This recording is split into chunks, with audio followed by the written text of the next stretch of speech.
Bonjour à toutes, bonjour à tous, bonjour à toi. Bienvenue dans le Passeport illimité, le podcast qui déconstruit et explore les idées reçues sur la gestion émotionnelle, la gestion du stress et sur la liberté par le leadership. Bienvenue dans l'épisode 6 de la saison 1.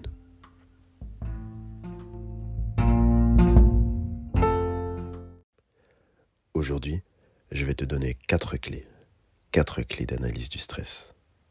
Avant tout, souviens-toi, dans l'épisode précédent, on a discuté des causes et des conséquences du stress. Je t'ai demandé si tu avais trouvé ton antidote. J'espère que tu l'as trouvé. Alors, comme je t'ai dit hier, qu'est-ce qui génère le stress? Quels sont ses symptômes? Disons que tu peux commencer par une chose. Est-ce que tu t'es déjà demandé quel était aujourd'hui ton niveau de stress? Il y a un outil qui s'appelle simplement une échelle de stress.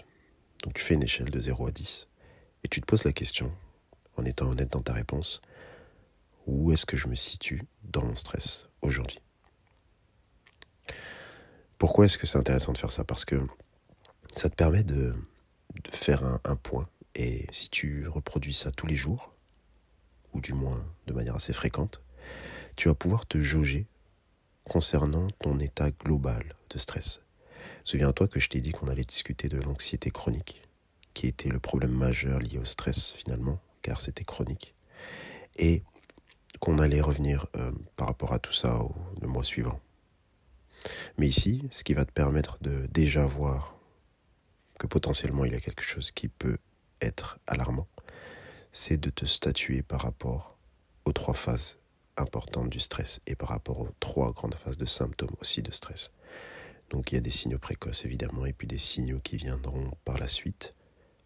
Et il y a aussi 3 grandes phases qui sont la phase d'alarme, la phase de résistance et la phase d'épuisement. Et donc cette phase d'épuisement, on en reparlera pendant le mois de février, à la fin du mois, mais surtout pendant le mois de mars.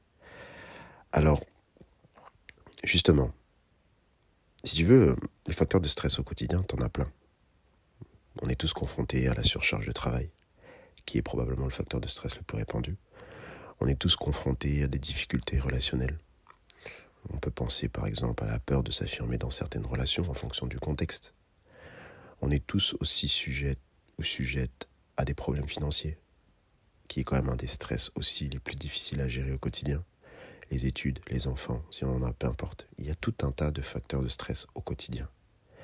Et ce qu'il faut essayer de comprendre, ce sur quoi il faut travailler, c'est comment ces facteurs de stress agissent finalement dans nos vies. Et donc, quelle est la durée de ces facteurs de stress? Est-ce qu'ils sont nombreux? Est-ce qu'ils s'ajoutent ensemble? Cette réflexion-là, ça te permet de, encore une fois, faire un point par rapport à ta vie et par rapport à ton état. Le plus important avant d'agir sur le stress, c'est d'être honnête par rapport à son état de stress. Et quand tu arrives à ce stade-là, tu peux travailler, grâce à des techniques, sur ton analyse profonde du stress. Les 4 clés dont je te parle sont les suivantes. La clé numéro 1, la relaxation. C'est crucial. Est-ce que tu t'es déjà amusé à te centrer sur ta respiration, par exemple? Est-ce que tu as la tendance fréquente de te détendre physiquement et mentalement? Physiquement, ça ne peut pas absolument vouloir dire qu'il faut que tu fasses du sport. Non. Simplement te lever, faire une pause dans ta journée, marcher, c'est déjà te détendre physiquement. Et parfois, ça t'aide aussi à te détendre mentalement. Donc, est-ce que tu utilises cette clé numéro 1, la relaxation? Clé numéro 2, est-ce que tu t'organises correctement? L'idée ici n'est pas de juger ton organisation, moi de l'extérieur, non. L'idée est que toi, tu puisses te juger parce que chaque organisation est spécifique à chaque personne.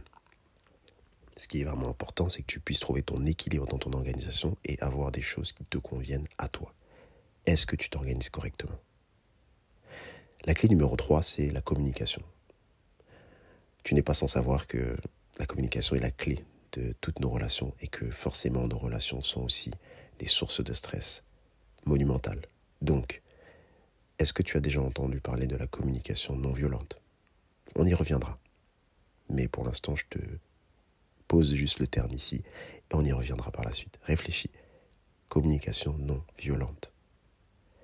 4e clé, la charge mentale. C'est un terme qui revient assez souvent, notamment dans les dernières semaines, dans les derniers mois, dans ces dernières années.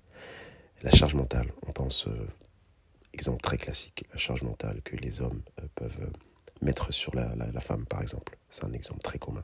Mais la charge mentale, finalement, tu la retrouves partout. Tu la retrouves dans le travail, dans le couple peut-être, avec tes amis, dans plein de contextes différents. Est-ce que tu t'es déjà demandé qu'est-ce qui m'amène un poids dans ma vie au niveau mental? Évidemment, parfois tu le ressens aussi au niveau physique. Mais qu'est-ce qui me charge au niveau mental que j'aimerais bien décharger? Je te laisse avec ces 4 clés et la suite au prochain épisode.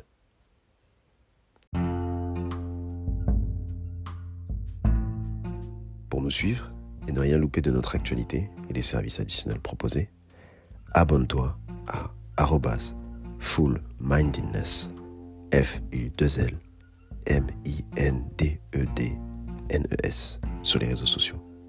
Bien sûr, abonne-toi au podcast sur ta plateforme de podcast préférée en activant les notifications pour recevoir une alerte à chaque nouvel épisode.